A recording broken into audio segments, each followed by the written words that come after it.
Today, let your mind drift back to South America, to the fiery summer of 1978. That year, in the turbulent country of Argentina, the Brazilian national team, Seleção, wrote the most strange journey in the history of the World Cup. Under the guidance of coach Claudio Coutinho, they brought a new philosophy, a Europeanized Brazil with discipline and pragmatism, far from the traditional Samba improvisation. They were undefeated throughout the tournament, but could not touch the Gold Cup because of a cruel scenario in the remaining group. Brazilians called that generation Campeões Morais, the moral champions.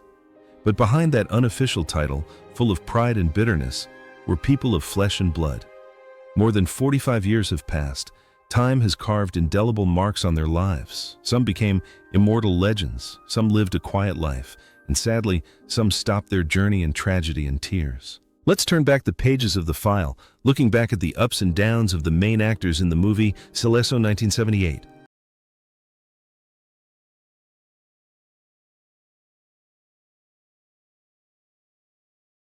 Roberto Dynamite waiting to explode, was the image of a perfect striker at the 1978 World Cup. 24 years old, the all-time top scorer of the Brazilian national championship, Dynamite started the tournament as a substitute for Reinaldo. However, when given the chance in the life and death match against Austria, he immediately proved his Dynamite status by scoring the only goal that sent Brazil through. He did not stop there.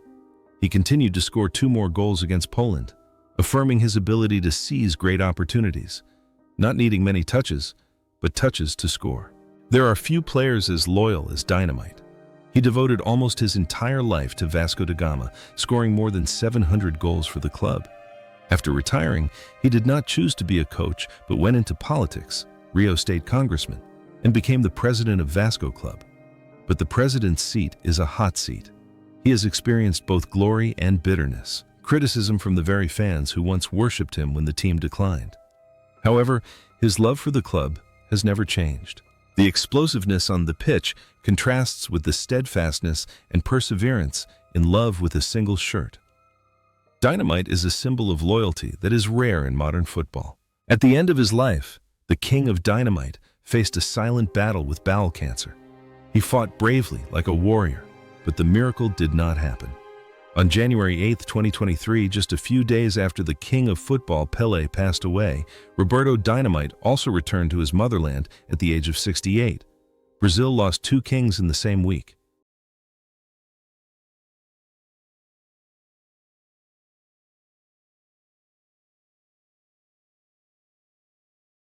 Emerson Leão, 28 and nicknamed the Lion, entered the 1978 World Cup as Brazil's steely goalkeeping general, the man the team relied on as Coutinho's pragmatic philosophy took hold. In a team accustomed to artists on the pitch, Leão was cold, disciplined, and imposing.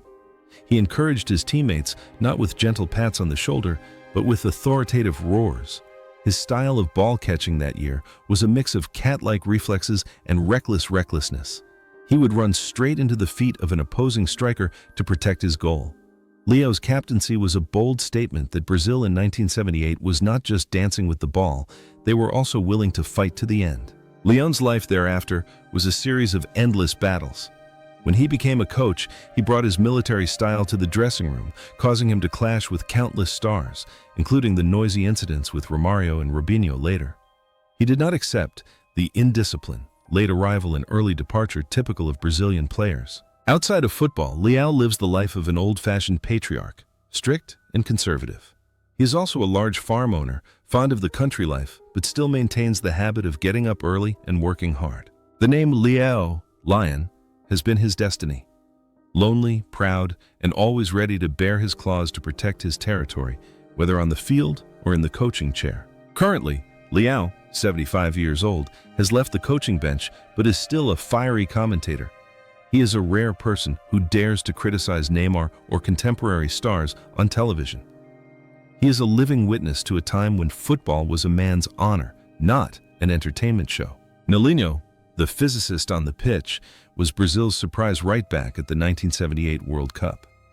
At 27, he was not the first choice as Toninho Baiano defended better, but every time he came on, the audience was amazed.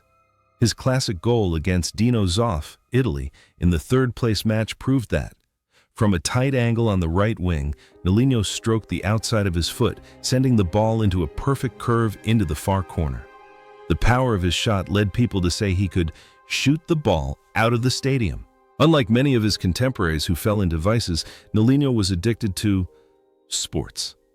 After retiring, he opened a chain of gyms and fitness clubs in Belo Horizonte. He maintained an extremely healthy lifestyle, no alcohol or tobacco. He also participated in politics as a state representative, focusing on policies for the development of community sports. Nolino's football trajectory has always been unpredictable, but his life trajectory has been straightforward and orderly. His muscle power on the pitch has translated into a successful health business.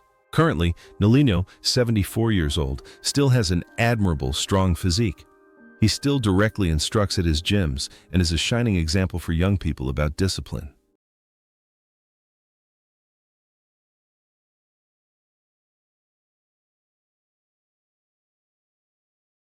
Jorge Mendonça, the shooting star, was the most unlikely phenomenon of the 1978 World Cup. At 24, he unexpectedly took over when Zico was injured, and Mendonça's performances were so good that even when Zico recovered, he was still on the bench.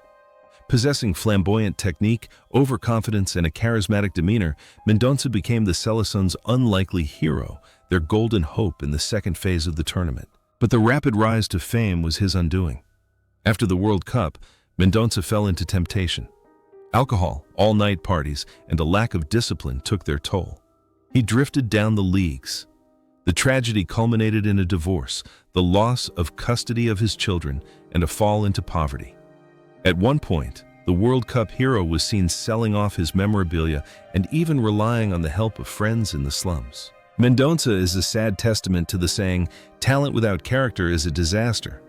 His brief rise on the Argentine football field only served as a backdrop for the darkness that would later engulf his life. On 17 February 2006, Jorge Mendonça died in a public hospital after suffering a heart attack, the result of years of poor health. He died at the age of 51, alone and forgotten by most of the public. A sad end for the man who once benched Zico.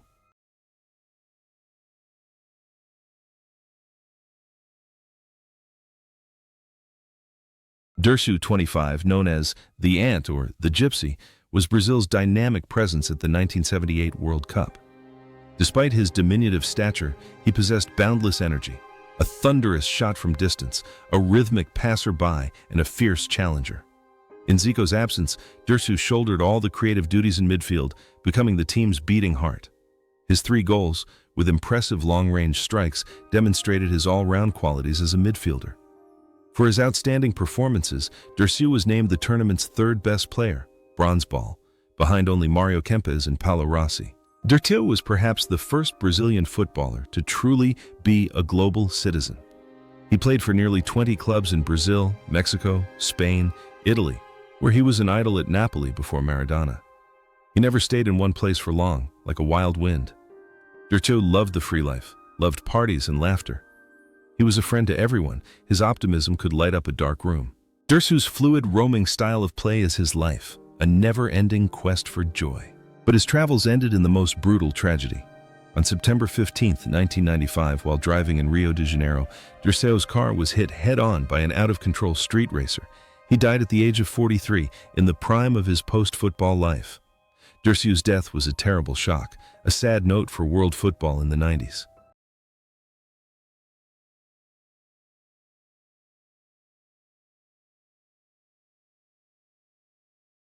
José Oscar Bernardi, a 23-year-old center back with a demeanor as elegant as if wearing a suit in the middle of a World Cup fire, became the necessary balance point of the Brazilian defense in 1978. If Leão was the fire burning behind, Oscar was the cool stream, keeping the entire defense system awake. He played football with the mind of a scholar, reading situations clearly, choosing the right position and almost never having to make dirty tackles because he always arrived before trouble happened. The Oscar Amaral duo at that time was likened to intelligence and force combined, one intelligent, one strong, forming a steel wall in front of the Brazilian goal. Not only defending, Oscar was also the one who initiated attacks from the back line, converging the qualities of a modern center back, decades ahead of his time. Oscar was one of the first Brazilians to have a vision of life after football. When he moved to Japan to play for Nissan Motors, the predecessor of Yokohama F. Marinos, he did not see it as a place to retire, but as a potential market. He studied culture and business. Returning to Brazil, he opened the Oscar Inn Eco Resort, a giant sports complex. This became the training base for many big teams, including Brazil and South Korea at the World Cup. Oscar has completely transformed from a player into a millionaire businessman, running the business system with the same precision as his defense. His composure and strategic mind on the pitch have helped Oscar build a sustainable business empire. He proves that footballers can also be great entrepreneurs. At 70, Oscar is enjoying the fruits of his labor. He shuttles between Brazil and Japan, respected in both countries as a cultural and sporting ambassador.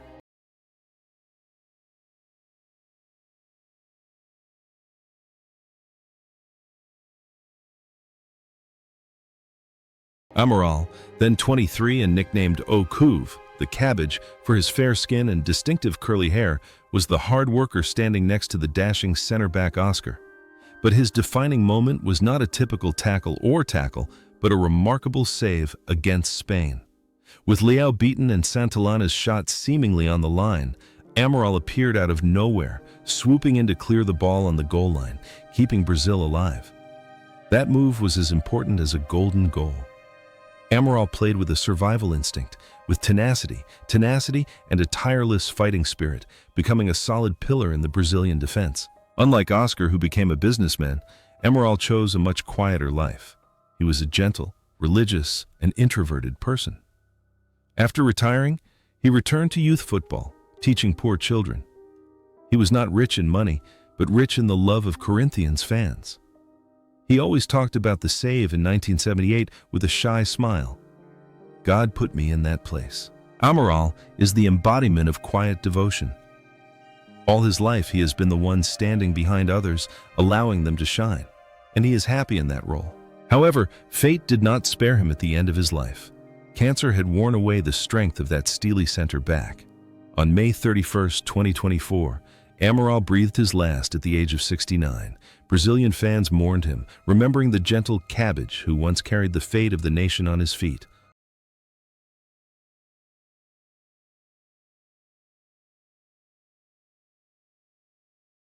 Zico, the restrained genius, should have shone brightly at the 1978 World Cup, but fate tested him.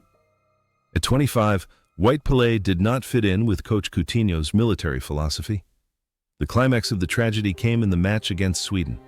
In the last minute, Zico jumped high to head the ball into the net from a corner kick, but referee Clive Thomas blew the whistle while the ball was still in the air.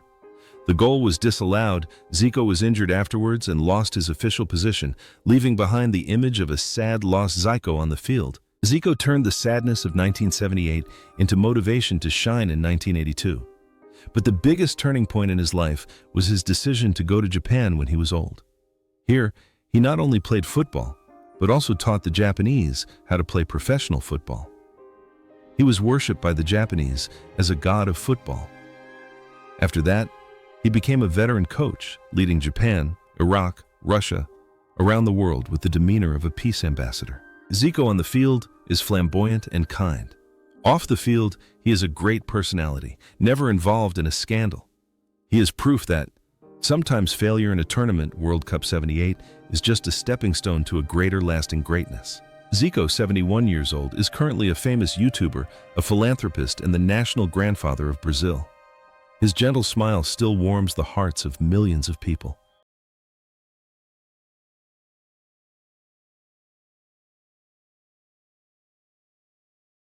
José Reinaldo de Lima, the arm raised in defiance of tyranny, was the unyielding symbol of Brazil at the 1978 World Cup. At 21, O'Reilly of Atlético Mineiro fans was a man of immense talent, but his explosiveness was hampered by knee surgery.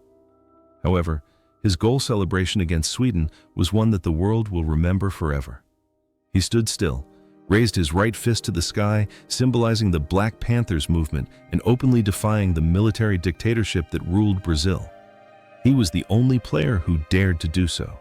Ronaldo's career was cut short because of his shattered crystal legs, but he used his fame to fight for democracy. After football, he became a journalist and political activist for the Workers' Party, PT, always standing on the side of the poor and people of color. He lived a simple life, full of ideals. Ronaldo played football with passion and also did politics with passion. He was a rare link between sport and political ideology in Brazil at that time. Ronaldo, 67 years old, still lives in Belo Horizonte. Although he has difficulty walking due to the consequences of his old injury, the king still has a strong voice in the country's social issues.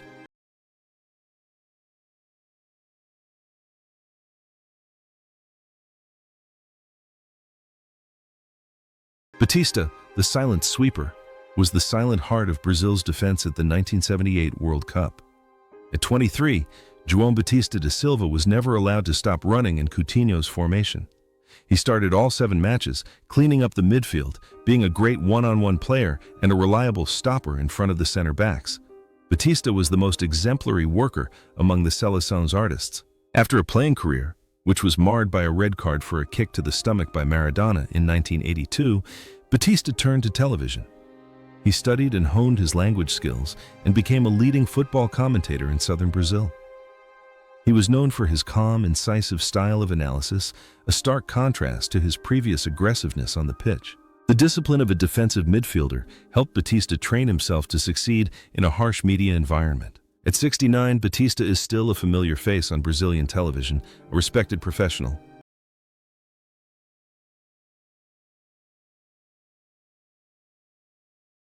Rivellino, the broken-winged leader, came to the 1978 World Cup as the only remaining historical witness from the legendary 1970 championship team. At the age of 32, he was the leader, the eldest brother expected to lead his younger brothers, Zico and Dirceu. However, this was a sad tournament for the Mustache King. Persistent injuries made him only play 3 matches and could not play regularly. However, Rivellino's presence on the bench was still a great spiritual medicine.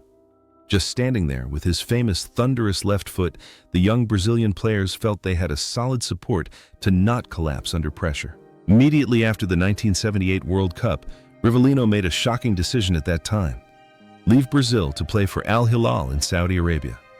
At that time, Middle Eastern football was a blank slate, and Rivellino was the first world-class superstar to break into this land. He was treated like a king and laid the foundation for the love of football there. After retiring, Rivellino became a famously hard-nosed television commentator.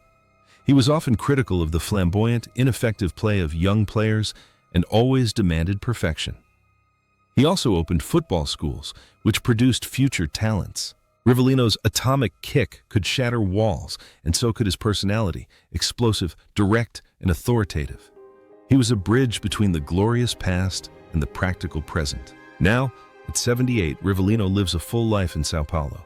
He is still a big guy on television, a monument that any Brazilian player must bow to respectfully. Edinho, the beauty of calm, shown as a classy backup in Oscar and Amaral's steely defense at the 1978 World Cup. At 23, Edinho Nazareth made 3 appearances and immediately impressed with his flamboyant style of play, rarely seen in a defender. He didn't clear the ball, but passed it out of the box, with his superb individual technique allowing him to play as a midfielder. Although he wasn't a regular in 1978, those minutes signaled the birth of a future leader for the Seleção. Edinho's career flourished after that. He became captain of Brazil at the 1986 World Cup and had a great time in Italy with Udinese, where he played alongside Zico. After retiring, Edinho proved himself to be a versatile player. He coached many big clubs such as Fluminense and Flamengo, then became a commentator, and even got involved in beach soccer management. In all roles, he showed elegance, concise speech, and sharp thinking.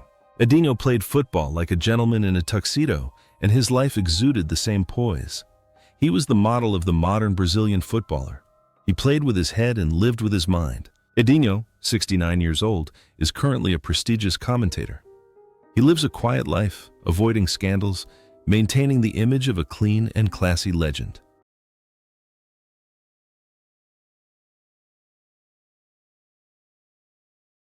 Chicão, warrior in the Battle of Rosario, was Brazil's tenacious defensive midfielder at the 1978 World Cup. At 29, The Lion of Cups only played 3 matches, but Coach Coutinho sent him on the field in the most important and fierce match, the 0-0 draw with hosts Argentina, dubbed the Battle of Rosario. With his aggressive playing style, fearless of contact and stubborn face, Chicao took on the task of intimidating the Argentine artists, becoming the embodiment of toughness and the necessary villain to protect the innocence of his teammates. Chicao is a great monument of São Paulo FC, the exemplary captain who lifted the national cup in 1977. He is famous for hating defeat to the extreme, willing to do everything to win. After retiring, he opened a sports shop and lived a rather private life. He rarely appeared in the media, maintaining the same taciturn and quiet personality as when he was playing. On the field, Chicao was as strong as a rock, unbreakable. But ironically, life struck him down with an invisible enemy from within. On October 8, 2008, Chicao passed away at his home after a long battle with esophageal and stomach cancer. The indomitable warrior passed away at the age of 59, leaving behind a sad memory for São Paulo fans of a captain with a strong spirit.